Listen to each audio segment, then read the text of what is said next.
Hello, all you film freaks and movie maniacs out there. My name is Nolan Carr, and I'd like to welcome you to the go-to podcast for all things cinema. But before you can ask any questions, just sit back, relax, as I present to you a Strawlane Studio Productions Critiquing with Carr. And welcome back, ladies and gentlemen, to another great edition of the show. As always, if you've enjoyed these reviews up until now, do us a favor by subscribing on YouTube, following the audio platforms, clicking a thumbs up or like buttons can tell us you enjoy these episodes, as well as clicking that share out so we can continue to grow the podcast with other friends and family. Also, if you want other ways of staying up to date with the show, do us a favor by following us on Instagram at Critiquing with Carr. I say all that because we're back for another edition of my favorite films I've watched so far for Volume 2. Now, with that being said, let the fun festivities begin. Coming in at number 10 on my list is Fight Club. To tell you the truth, this movie disappointed me at the end of the day. In my honest opinion, up until the viewer is visually told that Brad Pitt and Edward Norton's characters are the same person psychologically, this movie was pretty good for the most part. After we realized that both of them are the same person, I lost all interest in the movie, and to be frank, wouldn't watch it again. I really didn't like Jared Leto and his bleached blonde hair and eyebrows. It felt too unsettling to me, as well as Meatloaf with his large boobs. Regardless of the ending, I don't see how this is every fake film bro and cinephile's wet dream of a movie. Coming at number 9 on my list of films I've watched so far for Volume 2 was Inception. This movie unfortunately is average at best, but doesn't come anywhere near charting higher than the movies on this list that rank in the middle of the pack. Minus an all-star cast in this movie, the story gets too confusing from time to time, particularly when they go within like 5 different levels of a dream. Minus the special effects, this movie doesn't really have one memorable sequence in my opinion. Coming at number 8 on my list of films I've watched so far for Volume 2 was The Matrix. This is one of the movies that hits all the marks that qualify as a great film, but only ends up being an average film in my opinion. Sure, it's visually stunning in terms of the special effects and the cinematic element to it. The acting, particularly by Keanu Reeves and Lawrence Fishburne, was great, but it just didn't satisfy me completely. The ending, particularly when Neo fights the agent, wasn't out of this world for me. I think Joey Pants always does a great job as a villain, and especially a good guy turned bad guy like in this movie.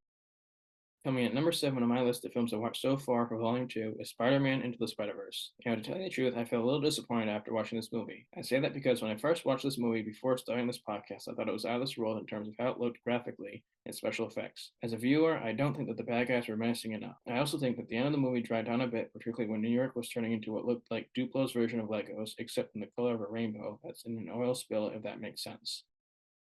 Coming at number 6 on my list of films I've watched so far for Volume 2 was Goodfellas. I mean, where do I begin with this film? Although it's a gangster epic film, it's more of a meme fest in my opinion. Whether it's at the beginning, the middle, or the end, this classic film is chock full of gold standard memes that have stood the test of time, just like this movie and the story it tells. The transition through time, particularly with its soundtrack, the wardrobe, and the cast was superbly done in my opinion. Overall, this movie is fabulous through and through. Coming at number 5 on my list of films I watched so far for Volume 2 was Seven. This is a movie, like Pulp Fiction, that surprised me by how good it was after I finished watching it. This film had a great amount of suspense, especially when Freeman and Pitt's characters kept getting closer to trying to catch Spacey's character throughout the film. Coming at number 4 on my list of films I've watched so far for Volume 2 was One Flew Over the Cuckoo's Nest. This is another example of a movie that, although is great from the beginning, becomes more enjoyable the more you view it. Jack Nicholson, Louise Fletcher, and Will Sampson do an amazing job in this movie. Coming in at number 3 on my list of films I watched so far for Volume 2 was The Lord of the Rings, The Two Towers. In my humble opinion, this is the best Lord of the Rings movie in the whole trilogy. The story at this point is well defined, the characters are now grown you in terms of likability, and the battle for Helm's Deep, particularly in the extended cut of the movie, is god tier.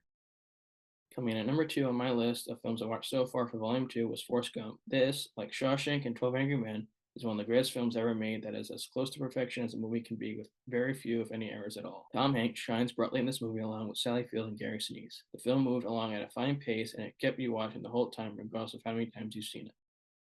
And finally, coming in at number 1 on my list of films I watched so far for Volume 2 was The Empire Strikes Back. This is, in my opinion, the greatest sequel ever made. I really like the Empire dominating in this film, unlike New Hope. If I were to pick a thing or two that wasn't great about this movie, it would have to be that they didn't show enough of new and important characters like Lando Calrissian, especially the bounty hunters like Boba Fett. And with that being said, my film cinephiles, what did you think? Do you agree with my rankings? Do you agree where I place certain movies? If you don't, or you do agree, put them down below on your rankings of the films I just talked about for Volume 2 of the films I watched so far up until now. As always, do us a favor by subscribing on YouTube, following the audio platforms, clicking a thumbs up or like button so you can tell us you enjoy these movies, turning on post notifications so you can stay up to date when new episodes release on those platforms. Also, don't forget to click that share arrow so you can help continue to grow the podcast with all your friends and family. If you want other ways to stay up to date with the podcast for great episodes like this, Do us a favor by following us on Instagram at Critiquing with Carr. And that being said, my film freaks and cinephiles, hopefully we'll see each other again for volume 3 of the films I've watched so far. But beyond that, I hope you have a great day, great evening, wherever you are. Until next time,